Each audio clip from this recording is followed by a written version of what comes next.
3, 2, 1, buka bukumu, kita bertemu di T-Edu. Salam jumpa kawan-kawan sekalian, ketemu lagi dalam podcast T-Education. Pada podcast edisi kali ini, menjelang pemilu teman-teman sekalian, kita akan membahas terkait dengan partisipasi penyandang disabilitas di dalam pemilihan umum. Tapi sebelum itu, saya ucapkan terima kasih buat teman-teman sekalian yang telah mensubscribe channel ini dan yang saat ini sedang menyaksikan tayangan video ini. Tapi belum mensubscribe channel ini, kami mohon agar berkenan meluangkan sedikit waktunya untuk mensubscribe channel ini supaya kita bisa berjumpa dalam tema-tema yang lainnya. Kita dulu pernah membahas topik tentang hak asasi manusia, tentang apa dulu? Rasisme dengan Bu Aprilina Pawestri. Nah, hari ini kita membahas terkait tentang disabilitas dalam partisipasinya di pemilihan umum juga dengan Bu Dr. Aprilina Pawestri. Selamat berjumpa, Bu April. Selamat berjumpa, Pak Tolib. Ini agak berbeda, teman-teman sekalian, posisinya. Hari ini kita membahas terkait dengan disabilitas, Bu April. Siap. Jadi, ini kan menjelang pemilu. Kalau kita melihat hak asasi manusia itu kan orang tidak boleh didiskriminasikan ya. Iya, tidak boleh dibedakan, bahwa setiap orang pada prinsipnya itu punya hak yang sama untuk ikut dalam pemilihan umum, termasuk para penyandang disabilitas. Tepat sekali, Pak Tolib. Sejauh mana ruang lingkup atau batasan penyandang disabilitas ini bisa mengikuti pemilu, berpartisipasi dalam pemilu? Monggo, silakan. Terima kasih sebelumnya Pak Tolib atas pertanyaannya. Sampai salam jumpa juga untuk penonton, penikmat T-Edu ini.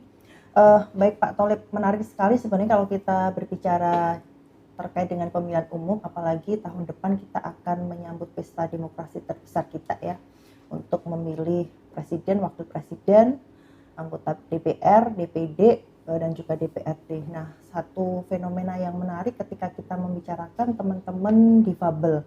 Jadi sebenarnya teman-teman difabel ini Pak Tolib dan juga teman-teman sekalian, dia memiliki hak partisipasi. Jadi partisipasinya bukan hanya soal hak politik, yaitu boleh memilih, kemudian boleh dipilih, atau juga menduduki jabatan publik tertentu. Selain itu juga teman-teman difabel itu boleh turut serta sebagai penyelenggara pemilu, Pak Tolib. Penyelenggara itu maksudnya? Jadi bisa ikut dalam proses penyelenggaraan pemilu, begitu kalau jadi bukan hanya untuk memilih atau dia mencalonkan diri untuk dipilih, tetapi juga penyelenggaraan. Misalkan kalau penyelenggaraan pemilu, dia ikut serta dalam penyelenggaraan pemilu. Nah, penyelenggara pemilu kan ada KPU sebagai penyelenggara, Bawaslu sebagai penyelenggara dalam hal ini pengawasan, dan juga di KPP. Jadi teman-teman difabel itu sebenarnya bisa ikut dalam, misalkan kalau di Bawaslu bisa ikut sebagai panwascam. Kemudian kalau dalam proses penyelenggaraan bisa ikut terlibat di dalam sebagai KPPS, misalkan seperti itu Pak Tolib. Oke, jadi pada prinsipnya semua warga negara Indonesia yang telah memenuhi syarat ya, itu punya hak untuk berpartisipasi dalam pemilu. Betul sekali, baik Pak dia Tolib memilih, termasuk dia dipilih. Betul. Ya. Jadi penyandang disabilitas juga punya hak untuk dipilih, teman-teman sekalian, ikut kontestasi. Iya, ya. Betul. Kemudian juga sebagai penyelenggara ya, mungkin turut serta di KPU-nya, di Bawaslu dan lain sebagainya. Nah, sekarang yang disebut dengan penyandang disabilitas ini kan banyak bentuknya ya, iya, banyak klasifikasinya gitu. Nah, apakah ada pembatasan, misalnya disabilitas secara fisik, misalnya tunanetra, kemudian sebagainya, atau yang disabilitas secara mental juga itu punya hak yang sama dengan yang lainnya gitu. Oke. Baik Pak Teh, jadi kita mengacu pada Undang-Undang Penyandang Disabilitas, kalau tidak salah di Undang-Undang 8 tahun 2016 memang membagi 4 kriteria penyandang disabilitas. Jadi ada penyandang disabilitas fisik, kemudian penyandang disabilitas mental, penyandang disabilitas sensorik, dan yang keempat adalah penyandang disabilitas intelektual Pak Tolib. Itu. Jadi kalau fisik secara kasat mata kita bisa melihat gitu ya Pak Tolib. Nah, tadi pertanyaan Pak Tolib menarik. Kalau teman-teman penyandang disabilitas mental gimana, boleh apa enggak gitu. Karena tapi kalau kita mengacu pada Undang-Undang Penyandang Disabilitas memang memberikan kualifikasi yang disebut sebagai mental gitu, misalkan seperti anxiety, kemudian bipolar, seperti itu. Nah, kalau kita mengacu pada putusan MK itu memperbolehkan penyandang disabilitas mental, tapi dalam konteks pembatasannya adalah kalau bukan gangguan jiwa atau lupa ingatan secara permanen. Begitu. Jadi kalau yang lupa ingatan permanen atau gangguan jiwa permanen itu memang akan sulit seperti itu, Pak. Tapi tidak membatasi kemudian sama sekali yang masuk kategori mental, karena bipolar itu kan bukan berarti kemudian tidak mempunyai independensi untuk memilih begitu. Jadi dari beberapa diskusi kita dengan teman-teman di KPU pun juga seperti itu ya Pak Teh. Jadi tetap memberikan ruang kepada teman-teman penyandang disabilitas mental yang tadi disebutkan untuk tetap bisa menggunakan hak pilihnya begitu. Iya. Ini juga menjadi pertanyaan terus terang ya.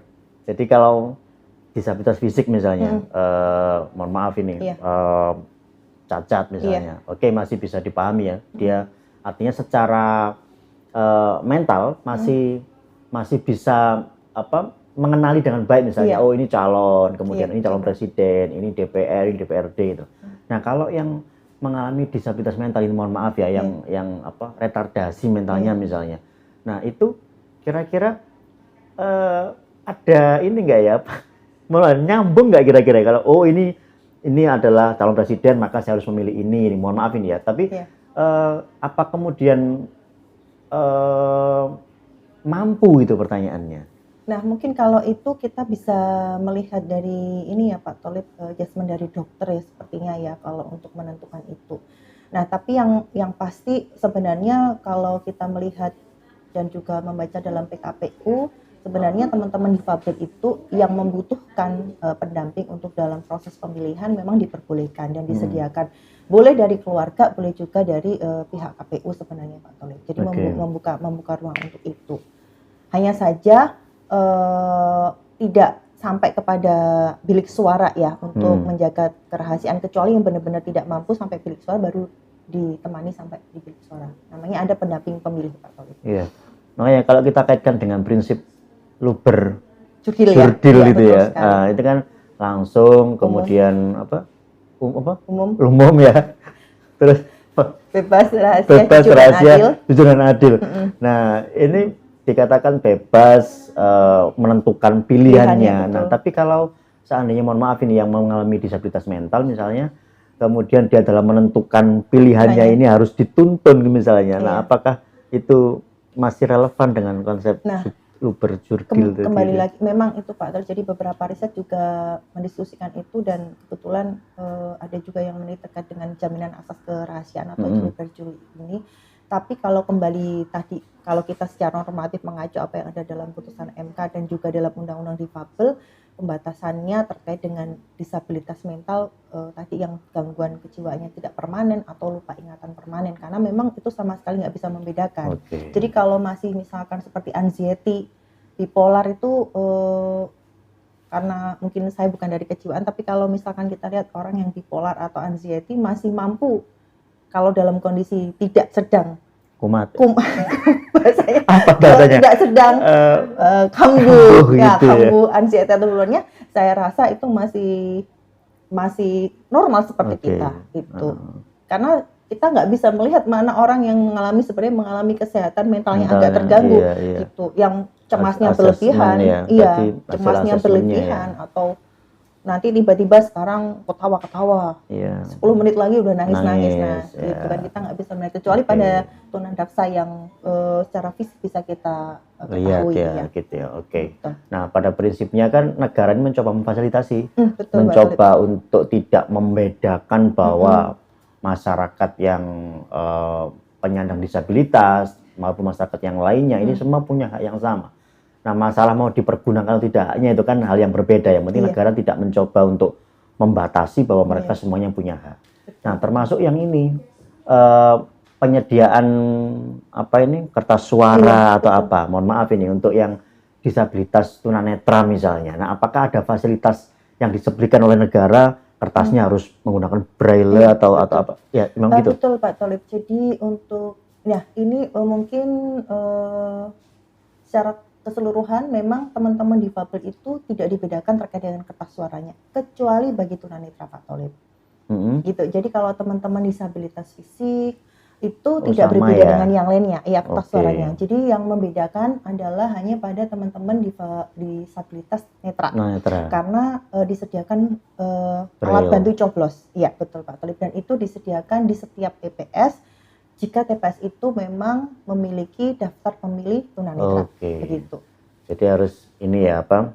Tapi dipandu ya itu ya. Kalau misalnya menuju ke Iya, dipandu. Tadi yang saya sampaikan ada pendamping, Oke. gitu. Kalau itu untuk memastikan teman-teman difabel bisa sampai menuju tempat bilik suara dan memilih, begitu. Tapi nanti kalau di bilik suara selama teman-teman difabel itu, dari beberapa yang kami wawancari Pak Tolib, jadi kalau teman-teman difabel mampu di bilik suara, nggak ada masalah di bilik suara sendiri.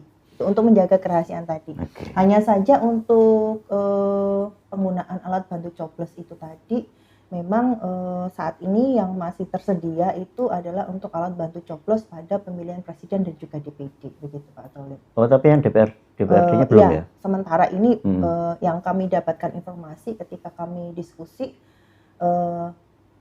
untuk pemilihan presiden, wakil presiden, DPD aja dulu. Karena lebih kecil mungkin. Iya, Pak Tolib. Iya. Bagaimana menyusun untuk DPRD satu dapil, nah calonnya ada untuk dari partai ini kan besar itu. Nah, kalau justru malah kesulitan juga untuk teman-teman difabel. Misalnya dia harus mengingat-ingat, mohon maaf ini pojok atas sebelah kiri, nanti diurut nomor berapa ini kan? Iya benar. Malah nggak jadi luber juri lagi Pak. Iya betul.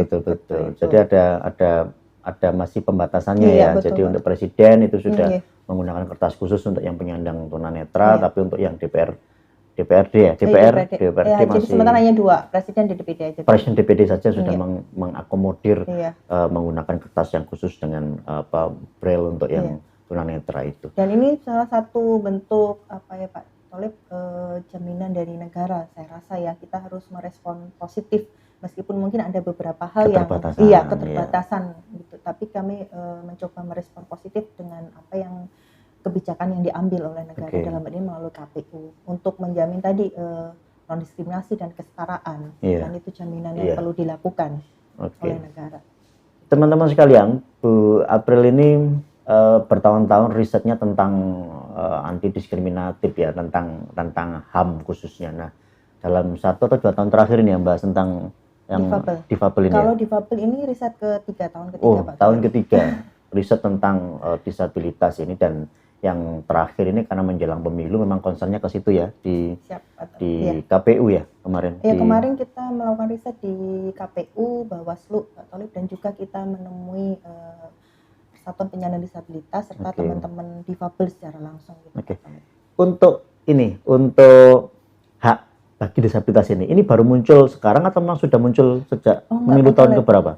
Sebenarnya kalau hak itu bukan hanya soal pemilu, jadi hak untuk memilih itu hanya bagian dari jaminan hak politik. Nah, artinya pemberian hak bagi penyandang disabilitas ini sudah muncul tiap pemilu sebelumnya atau? Jadi kalau yang terakhir kita menggunakan undang-undang pemilu.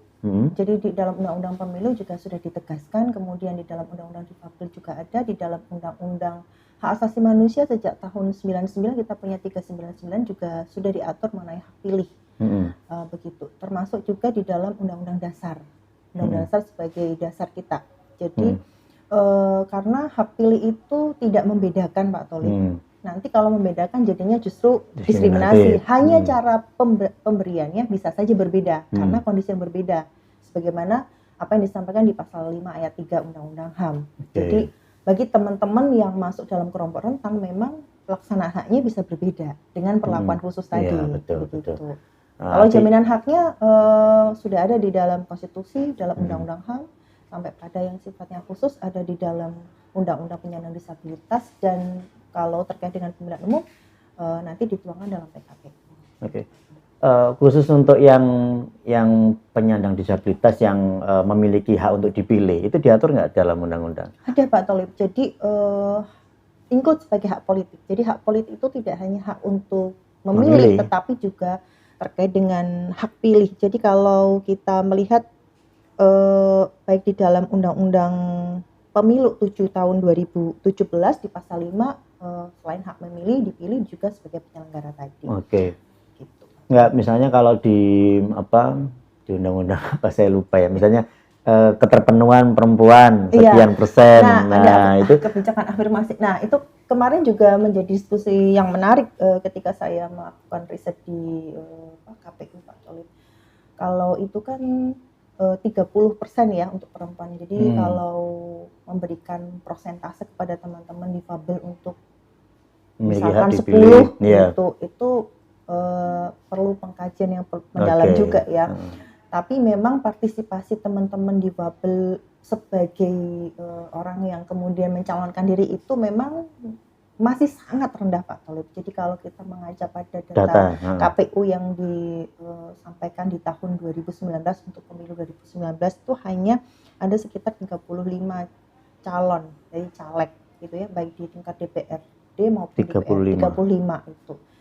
Nanti mohon koreksinya kalau saya salah. Oke, Jadi masih 35. sangat sedikit sekali. Itu baru calon loh. Iya, belum tentu terpilih. Oke, nah, siap. itu. Jadi memang pendidikan politik itu kan salah satu hak politik masuk mendapatkan pendidikan politik. Oke. Jadi pendidikan politik dari teman-teman partai politik juga perlu untuk Lebih menggait ditingkatkan teman-teman difabel. lagi. Jadi tidak hanya pada saat mau menjelang pemilu ini melakukan sosialisasi begitu Pak Tolib. Iya. Artinya teman-teman sekalian, negara sudah menjamin ini dibuat hak yang sama, setara dalam undang-undang. Undang-undang hak asasi manusia sudah ada, kemudian undang-undang dasar sudah ada, undang-undang pemilu sudah ada, undang-undang difabel juga ada, penyandang disabilitas juga ada. Artinya semua sudah dijamin ini. Tinggal kita menggunakan tidak hak itu. Tinggal kita mengedukasi lebih tinggi nggak ke masyarakat bahwa penyandang disabilitas itu juga punya hak yang sama untuk memilih, untuk dipilih, termasuk juga untuk ikut menyelenggarakan dalam pemilu di Indonesia. Oke, teman-teman sekalian, sangat menarik Bu April, semoga lancar untuk risetnya. Terima kasih Pak Tolib. Kedepannya juga semoga bermanfaat buat kita semua ya teman-teman sekalian. Semoga tetap sehat selalu. Jangan lupa pemilu berapa bulan lagi nih? Februari Pak Tolib. Februari ya, kurang lebih 3 bulan lagi, 2-3 bulan lagi. Semoga lancar, semoga sehat selalu. Nanti kita ketemu di TEDU. Salam sehat, saya Effendi. Sampai jumpa. Sampai jumpa.